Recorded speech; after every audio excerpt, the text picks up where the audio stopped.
ये रिसर्च करते करते मेरा पूरा दिन निकल गया एंड देन मुझे पता चलता है कि आखिर क्यों 90s के गाने कभी अपना ट्रेंड लूज़ नहीं करते एंड क्यों ये गाने सुनते टाइम हमें ज़्यादा बेटर फील होते हैं।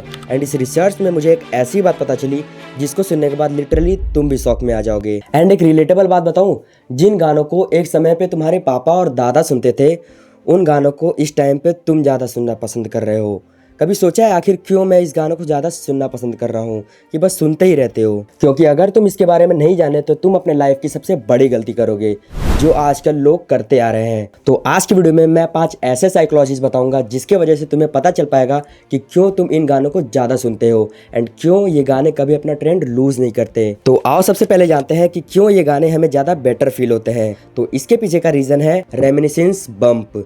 अक्सर इसमें क्या होता है कि जब हम 12 से 25 साल की उम्र के होते हैं तो हम म्यूज़िक को लेके ज़्यादा सेंसिटिव होते हैं और इस एज में जब हम कोई गाना सुनते हैं तो हमारे ब्रेन में डोपामिन रिलीज़ होता है। तुम्हारा दिमाग उन गानों को तुम्हारी आइडेंटिटी बना लेता है और इसी वजह से तुम्हें इन गानों को सुनते टाइम बेटर फील होता है। आज हर रोज़ हज़ारों नए गाने रिलीज़ होते हैं, इसलिए क्वालिटी ढूंढना मुश्किल हो जाता है और वहीं 90s के गाने कम ही होते हैं लेकिन बेटर फील देते हैं। और लोगों का मानना है कि पुराने गानों के लिरिक्स में ज़्यादा डेप्थ होती थी, वो सिर्फ कैची हुक्स नहीं बल्कि एक कहानी सुनाते थे। पुराने गाने सिर्फ सुनने के लिए नहीं फील करने के लिए होते थे और वहीं आजकल के गाने सिर्फ रील्स बनाने तक रह जाते हैं। तो आओ अब जानते हैं कि क्यों 90s के गाने कभी अपना ट्रेंड लूज नहीं करते। तो इससे जानने से पहले तुम ये जान लो कि इन गानों को सबसे ज़्यादा कौन सुनता है, जो रिलेशनशिप्स में होता है, स्ट्रेस में होता है या फिर उसका ब्रेकअप हुआ रहता है। और यही मेन रीज़न है जिसके वजह से ये गाने कभी अपना ट्रेंड लूज नहीं करते, क्योंकि ये सब चीज़ इंडिया में नॉर्मल हो चुकी है। तो ये था कुछ ऊपर ऊपर की बात। तो आओ अब जानते हैं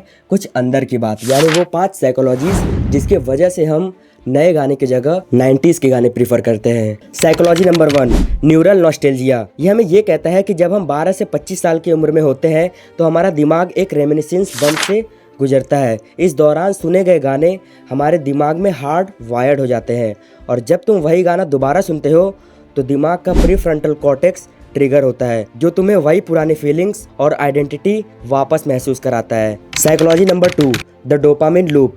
इसमें म्यूजिक सुनते वक्त दिमाग का स्ट्रिएटम हिस्सा डोपामिन रिलीज करता है। पुराने गानों में हमें पता होता है अगला बीट ड्रॉप या हुक लाइन कब आने वाली है, तो हमारा दिमाग इस प्रेडिक्टेबिलिटी को रिवॉर्ड करता है जिससे हमें सुकून और सेफ फील होता है। Psychology number 3, emotional regulation. इसमें साइकोलॉजी कहती है कि हम अक्सर पुराने गाने तब सुनते हैं जब हम स्ट्रेस में होते हैं, जिसे मूड रिपेयरिंग भी कहते हैं। पुराने गाने एक कंफर्ट फूड की तरह काम करते हैं क्योंकि उनका म्यूजिक हमारे दिमाग को एक सेफ और जाने पहचाने वक्त की याद दिलाता है जिससे स्ट्रेस हार्मोन कम होता है। Psychology number 4, acoustic mirroring. यह हमें ये बताता है हम अक्सर वही गाने पसंद करते हैं जो हमारी पर्सनल नैरेटिव से मैच करते हैं।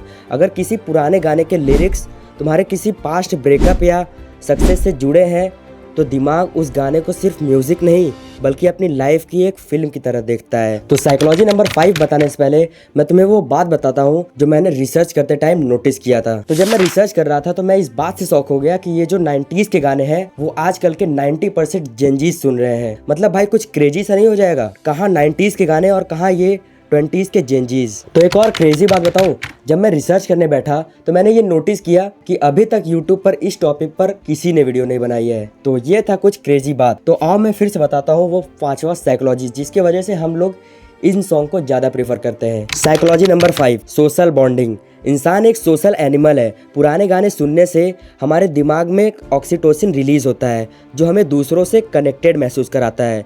जैसे कि वो गाने जो तुमने अपने बचपन में पेरेंट्स के साथ सुने थे, वो सुनकर तुम्हें आज भी उनके साथ बिताए हुए वक्त की सोशल वार्मथ महसूस होती है। तो ये था कुछ 5 साइकोलॉजीज जिसके वजह से हम लोग इन गाने को ज़्यादा प्रीफर करते हैं। तो अभी तक तो तुम्हें समझ में आ गया होगा कि क्यों हम लोग इन गाने को ज़्यादा प्रीफर करते हैं और क्यों ये गाने कभी अपना ट्रेंड लूज नहीं करते हैं और क्यों ये गाने हमें ज़्यादा बेटर फील कराते हैं। तो अब मैं कुछ अपने चैनल के बारे में बताना चाहता हूँ कि ये जो चैनल है वो ब्रेन हैक्स, साइकोलॉजीज और मिस्ट्रीज के ऊपर बेस्ड है। तो ये था मेरे चैनल के बारे में।